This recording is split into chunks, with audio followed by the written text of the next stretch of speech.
Бисмиллахир-рахманир-рахим. Алхамдулиллахи раббил аламин. Вассалату вассаламу аля расулина Мухаммад ва аля алихи ва сахбихи ажмаин. Ассаламу алейкум, құрметті көрермен.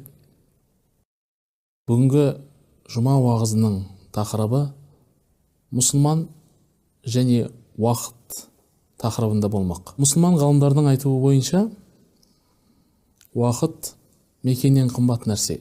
Себебі қандай да бір мекенге қайта оралуға болады, алайда жоғалған уақытты қайтаруға болмайды. Алла тағала әуел баста адам баласына керемет нығметтер берген. Ғалымдарымыз аталмыш нығметтерді үлкен нығметтер және кіші нығметтер деп баса көрсетіп кеткен. Алла тағала Құран кәрімде былай дейді: ей иман келтіргендер, уа иман келтіргендер, егер сендер Алланың нығметін санайтын болсаңдар, оның есебіне жете алмайсыңдар дейді. Кіші нығметтерге адам баласының, мұсылман баласының нәпіл құлшылықтарға көңіл бөлуі, Құран кәрімді көп оқуы, мұсылмандармен жақсы қарым-қатынаста болуы, тағы да мәселелерді қарастырған. Үлкен нығметтерге Алла тағалаға иман келтіру, ислам жолында қызмет ету, мұсылманшылықты жете тану үшін адамның ден қоюы, тағы басқаларды үлкен нығметке жатқызған. Ғалымдарымыз кейбірі нығметтердің ішінде де үлкен нығметтер болатындығын айтып өткен. Сол үлкен нығметтердің қатарына уақытты жатқызған. Алла тағала Құран кәрімнің көптеген аяттарында уақыттың бөлімдері мен уақыттың түрлеріне ант ішкен. Мәселен, уәл-ләйл, уәш-шәмс, уад-духа, тағы да басқа аяттарда, мәселен, уәл-ләйл деген түнге серт, күнге серт, сәске уақытына серт деп, уәл-аср, ғасыр уақытына серт деген секілді, уақыттың күнделікті өмірде көріп жүрген уақыттың бөлімдеріне ант ішкен. Ғалымдарымыз бұның үлкен, Алла тағала қандай да бір нәрсеге ант ішсе, Алла тағала қалаған нәрсесімен ант ішеді, және қандай да бір нәрсемен ант ішсе, оның үлкен нәрсе екендігін білдіретіндігін айтып өткен. Әлгінде айтып өткен аср сүресі бар Құран кәрімде. Аср деген сөз ғасыр, уақыт, дәуір деген мағыналарды білдіреді. Аталмыш аяттың тәфсірінде Фахруддин Рази деген үлкен ғалымымыз былай дейді: егер дейді қандай да бір адам күпірлікте бірнеше жылын өткізсе, кейін иман келтіріп Алланың рахымына іліксе, Алланың рахымына іліккен кісі жәннатқа кірген кезде әлгі өмірінің соңғы сәтінің қаншалықты құнды екендігін білетіндігін баса айтып өткен. Пайғамбарымыз саллаллаху алейхи уассалам де ешқашан уақытын бос жұмсамаған, әрдайым құлшылықта болған, әрдайым Құран оқумен, зікір етумен, ойланумен өткізетін болған. Пайғамбарымыз саллаллаху алейхи уассалам бір хадисінде былай дейді: адамдардың біле бермейтін екі нығмет бар. Адамдар қадірін біле бермейтін екі нығмет бар. Олар бос уақыт және денсаулық деп айтқан. Шынымен ақ пайғамбарымыз саллаллаху алейхи уассалам айтып өткендей, адамдардың көпшілігі, мұсылмандардың көпшілігі өзінің бос уақытының қадірін біле бермейді және денсаулығының қадірін біле бермейді. Аталмыш хадиске түсініктеме жазған ғалымдарымыз былай дейді: Алла тағала кейбір адамға денсаулық беруі мүмкін, алайда бос уақыт бермеуі мүмкін. Кейде біреуге бос уақыт беруі мүмкін, алайда денсаулық бермеуі мүмкін. Бірақ Алла тағала бос уақыт беріп, әрі денсаулық берген кісі ең бақытты кісі, және бұларды тиімді пайдаланған адам жәннаттық адам. Алайда денсаулығы бола тұра, қолы бос бола тұра, екеуінің қадірін білмеген кісі ең бақытсыз адам екендігінде айтып өткен. Жалпы мұсылманшылықта, шариғатымызда бос уақыт деген түсінік жоқ.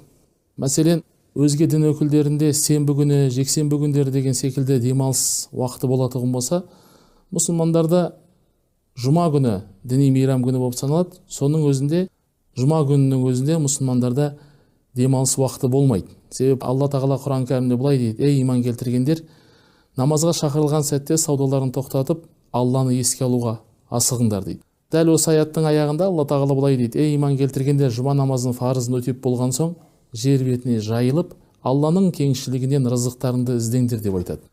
Бұның өзі жұма намазы фарыз өтілгеннен кейін де адам баласы, мұсылман баласының бос уақытының болмайтындығы, Алла тағаланың кеңшілігінен рызық іздеп Алланы көп зікір етумен айналысатындығы айтылған. Біздің атақты Амир ибн Абды Қайс деген үлкен ғалымымыз болған табиғи, оған бір кісі келіп былай деген екен: кел екеуміз сөйлесейік деп.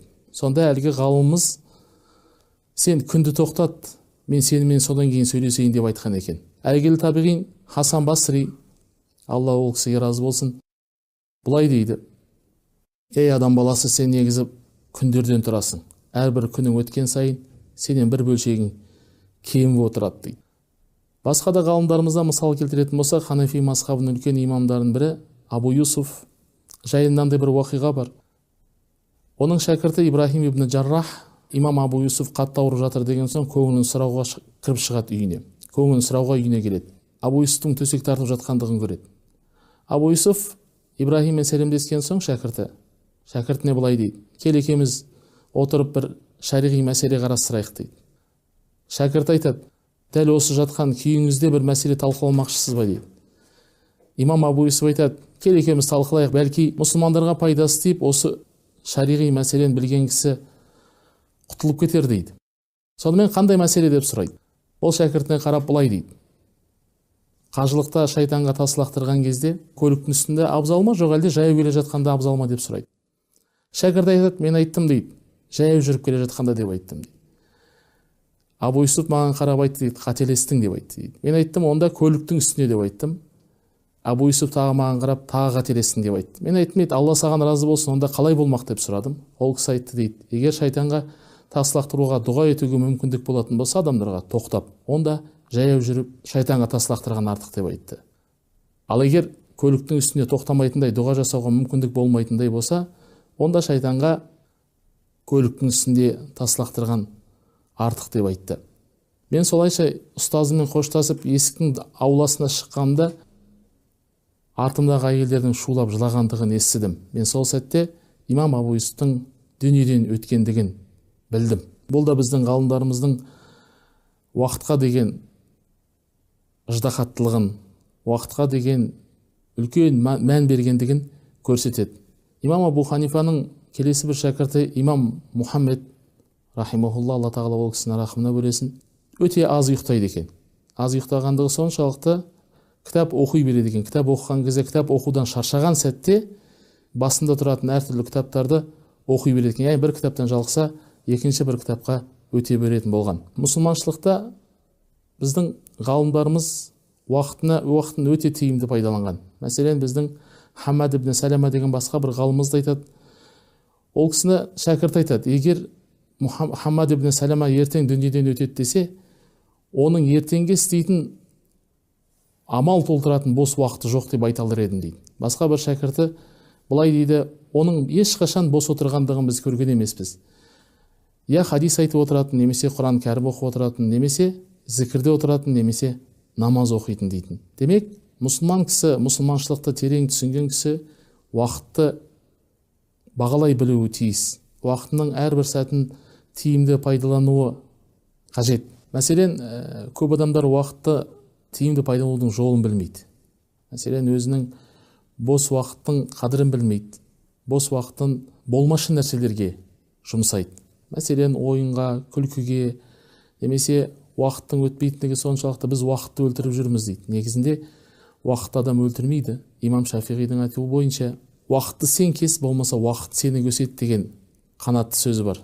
Демек, әрбір адам баласы, әрбір мұсылман баласы уақытты тиімді пайдалануы тиіс. Пайғамбарымыз саллаллаху алейхи уассалам басқа бір хадисінде былай дейді, былай деп дұға ететін болған: ей Аллахым, менің үмметіме таң сары уақыттарын берекелі қыл деп дұға ететін болған.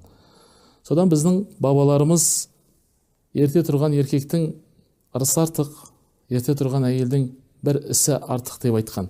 Демек, мұсылман кісі таңертең ерте тұрған соң, намазын оқыған соң, күн атқанша ұйықтамауы тиіс. Керісінше өзіне тиісті, өзіне пайдасы тиетін сауапты істің, зікірді жасауы тиіс.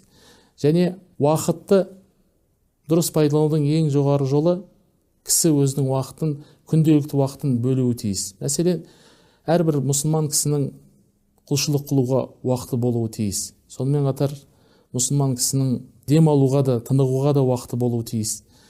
Дұрыс мұсылман кісінің жақсы туыстармен қарым-қатынас жасау үшін арнайы уақыты болуы тиіс. Өзінің отбасының жағдайы үшін уақыт болуы тиіс.